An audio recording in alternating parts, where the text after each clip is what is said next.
With Vladimir Tarasenko and Patrick Kane, what's your thinking there in terms of what you like?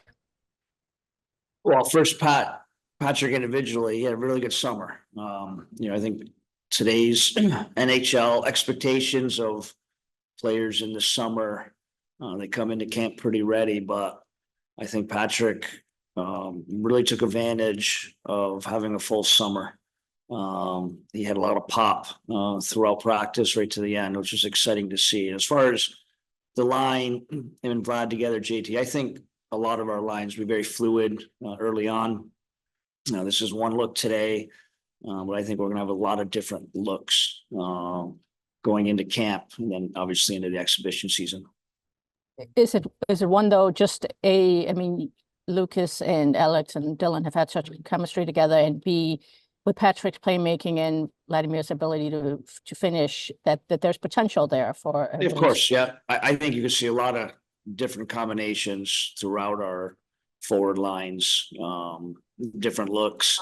Obviously, Vlad's predominantly played on his offside hand, just like Patrick has. So that's a different look. Maybe both guys might get different looks on their offhand or on their strong hand, a more traditional strong hand, with opportunity to play with some different type players. But again, that's my point. I think it's going to be very fluid early on with the line combinations.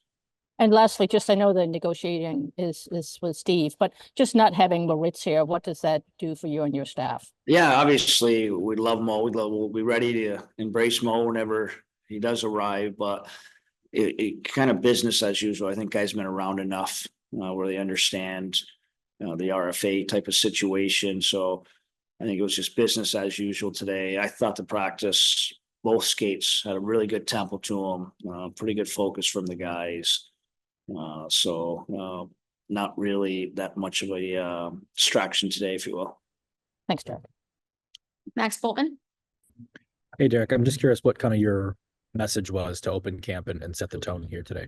Just like we want to build off where we were last year, but we need more. Obviously some of the areas that we lacked, maybe we were the bottom half of the league in.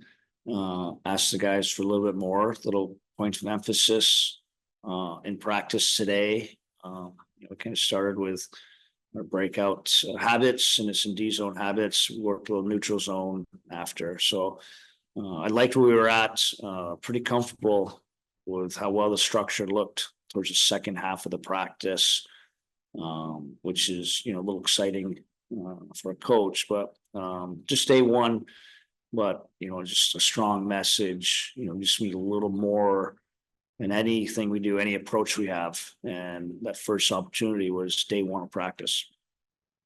I think Dylan mentioned that, defense was an emphasis. What would you like to see you guys do better on that side of the puck this year?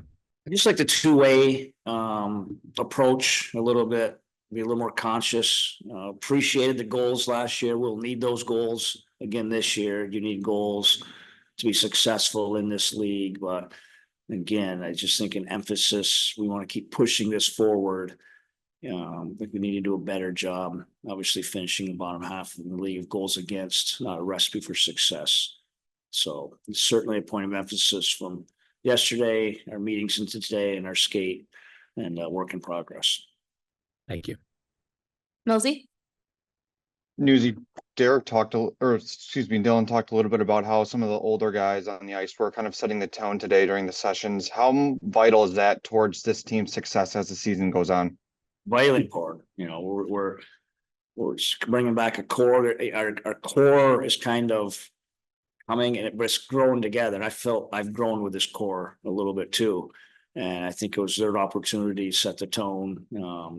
We keep talking about some of these words into actions. And again, it's a first opportunity for action. And it was a good step for day one, but that's all it was, just day one. I'd like to keep pushing this going forward. And it's going to have to come from that leadership, that older veteran group. Thank you. Sam Stockton. Derek, I remember you mentioning last year, especially during that kind of difficult December stretch, the importance of practice time and how scarce that can become during the season, how that can have kind of a knock-on effect on some of that defensive structure stuff.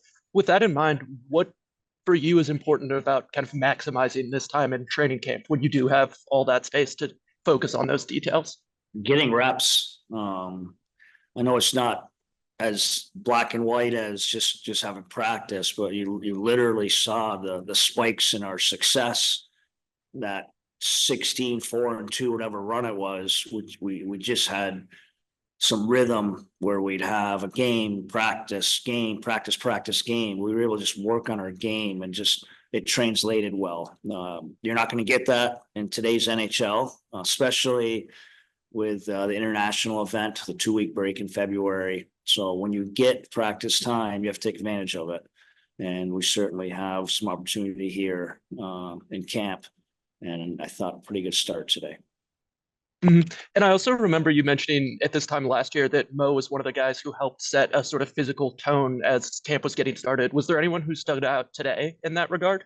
I thought on a whole, it was very good from everyone. And again, I think those veterans took it upon themselves to lead today. And again, I liked some of the compete and push from some of our younger guys. Very, very positive, competitive day one. But again, that's all it is, just day one. Thank you. Connor, you're good. Hi, Derek. I want to talk a little bit about Jonathan Bergen and ask you a few questions about him. I mean, he goes into this season on a bit of a prove-it deal after not playing a whole lot in the NHL last season. And I'm curious, as his coach, like, what do you want to see from him at this training camp? Two-way game. You talk about actions. The first action is he had a great summer. He looks leaner. It looks like he had a little more pop.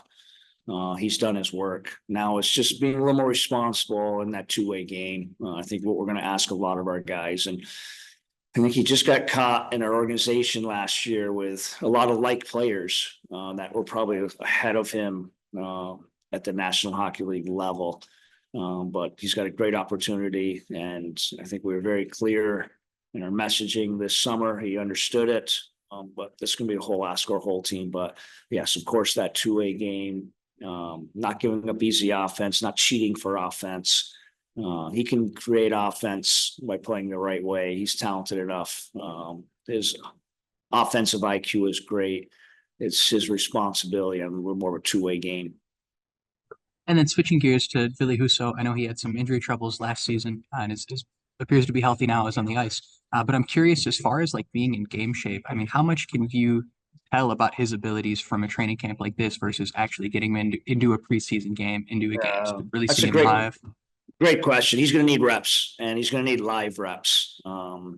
And obviously we'll get some opportunity within practice, but you know, the red-white game on Sunday will be valued for one of those exhibition games. So yeah, it's a great question. It's something we're conscious of as a group, of not only getting him, but with the amount of goalies we have in rotating through, getting some really good reps and some live reps. So it will be a priority for us. Thank you.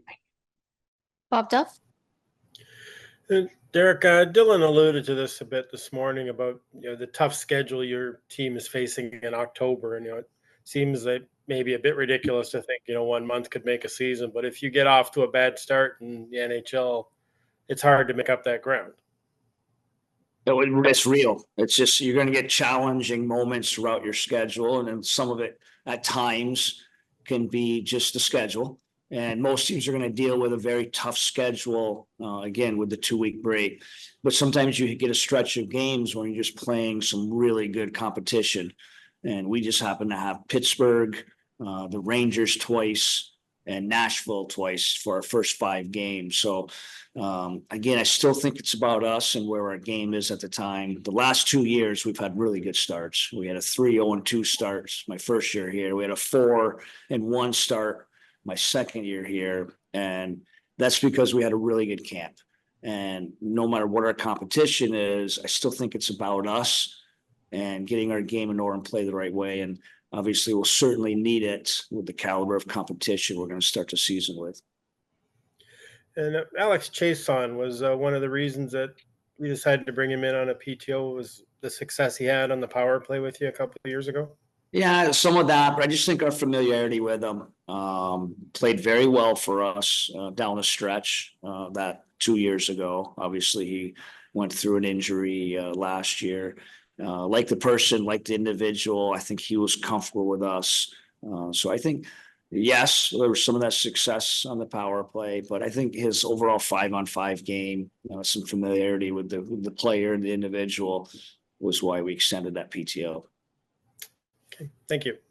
So, Sean Shapiro, Hey Derek, kind of wanted to follow up something a little bit earlier with Tarasenko and Kane. When you're talking about two guys who like to play kind of offhanded on their wings, what type of pros and cons are for JT or whoever's centering that? What are the things that are kind of the challenges the center has to deal with, maybe, or the benefits of something like that with when you have a setup like that? yeah, good question. I think,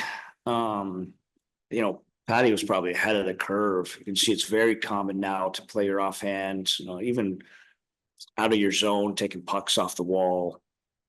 Looks like you can have on the rush, how you support pucks. So I don't know if it's so much for a center. I think it's, maybe a little challenging for the guys. You're facing your hands differently on entry. So I think they're both talented enough. I think it was a credit to the special talent both guys were to come into this league and predominantly play their entire career on their offense, a comfort level type thing. So I don't know if it's more, so much for our center, but I think it's more for those wings. And again, I think we have some really good options throughout our lineup. I think sometimes throughout the year, I think you're going to see both those guys maybe play their strong hand, which is traditionally they're not what they're used of, just because of the type of talent we have on the right side.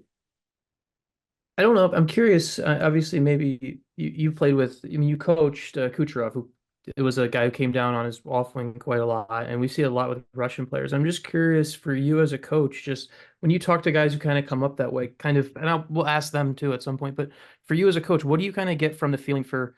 Is it just a thing guys are naturally comfortable with? They kind of got put in that spot. I'm just kind of curious and try and pull on your little Tampa experience here as well. Great question. I think it's a natural. Obviously, had the luxury of coaching Cooch, obviously Patty Kane, two really special players. I think they have a comfort level of getting it off the wall and out of their zone. And then I think it gives them ability, kind of get some middle ice on entry. So again, these are really special players. They understand space, time and space, how to create their own time and space. So it's pretty unique to some pretty special players playing that offhand. It's not for everyone. It's not an easy skill by any means, but I mean, that's two of the greatest right there. But I do think it's a comfort level from them. But that didn't happen overnight either. These guys are special world-class talents that work on their game. And that's one thing they work on quite a bit, both out of the zone on the wall and with their entries. Thank you very much. Ansar, Yeah, hi, Derek. You've seen Simon Edmondson here the last couple of years, kind of in short sample sizes. What have you seen in those 2 years and into this season as far as his growth, and what's the message to him as far as kind of taking his game to the next level? I see him more comfortable in himself, a lot more confident with his approach. He was a really, really good play for us down the stretch last year. He improved our team. He improved our D-core. He helped slot guys a little bit, probably more natural in that 1, 2, 3, 4, 5, 6 role, if you will. But consistency. I know that times he can battle being lackadaisical in his play at times, missing on some plays because of that approach. So it's probably more like a lot of young guys, a lot more all the time than some of the time. Grand Rapids guys did an excellent job with them. Even as an organization, I think we're going to get a little bit more ready player because of the patience we've had with him spending time in the American Hockey League last year. So very excited for him, but it's a lot different now when you're expected and you're expected to help this team.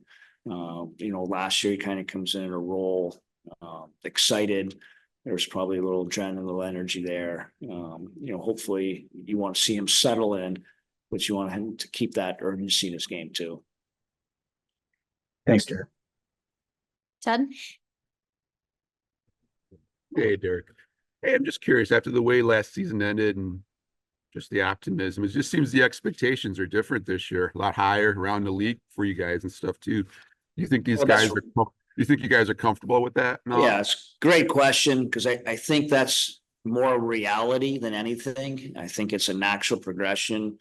We keep going like this with our points. We keep going like this in the standings. I mean, 11-point improvement last year. You're literally in a virtual tie for the last playoff spot. Of course, the expectations are going to keep moving this forward. But it is a little bit different. Obviously, I think it was pretty clear that we were not expected to be a playoff team going into the season. And when you get to that point, when you start flirting with that type of season, you start getting those points in the high 80s, the low 90s where we were last year. Of course, everyone wants a natural progression, and that's the way we see it, and that's what we want. We expect some internal growth from the team and some guys that experienced that run last year, and some help from some free agents and some help from our young guys. So expectations have changed, and it's going to be a reality, and I think our group will handle it well. Well, you dealt with in Tampa, obviously. I mean, is there pressure with that, or what goes with that? Yeah, of course, I think it's pressure. I think that's the reality of just our league. It's so competitive. The parity in our league is at an all-time high. And you want to keep pushing this thing forward. And we've done that for the last 2 years, and you got to keep pushing it forward. So you can call that expectations, you can call it pressure. It's just, I think, a simple reality of a team heading in the right direction. Sounds good. Thanks for this, Derek. Last question, Kevin Allen.